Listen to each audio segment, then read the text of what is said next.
வலிகாமம் வடக்கு உயர் பாதுகாப்பு வலயத்திலிருந்து வெளியேற்றப்பட்ட மக்கள் கடந்த 27 வருடங்களாக நலன்புரி முகாம்களில் தங்க வைக்கப்பட்டுள்ளனர். வலிகாமம் வடக்கில் உயர் பாதுகாப்பு வலயத்தில் உள்ள காணிகள் படிப்படியாக விடுவிக்கப்பட்டு அப்பகுதியில் மக்கள் மீள்குடியேற்றப்பட்டு வருகின்ற போதும் நலன்புரி நிலையங்கள் முழுமையாக அகற்றப்படவில்லை.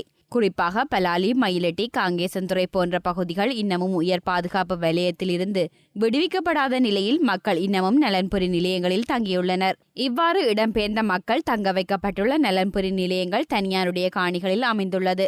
குறித்த காணிகளின் உரிமையாளர்கள் தமது காணிகளை மீட்டுத் தருமாறு அரசாங்கத்திடம் கோரி வருகின்றனர். இந்நிலையில் குறித்த முகாம்களில் உள்ள மக்களை அங்கிருந்து வெளியேற்றும் நடவடிக்கை தற்போது ஆரம்பிக்கப்பட்டுள்ளது. சொந்தமாக காணி இல்லாத நிலையில் முகாம்களில் தங்கியுள்ளவர்களுக்கு மாற்று காணிகள் வழங்கி அவர்களை குடியேற்றுவதற்கான நடவடிக்கைகள் மேற்கொள்ளப்பட்டு வருகின்றது. இதற்காக சொந்த காணி இல்லாமல் முகாம்களில் தங்கியுள்ள குடும்பங்களின் விவரங்கள் பிரதேச செயலகத்தினால் சேகரிக்கப்பட்டு வருகின்றன.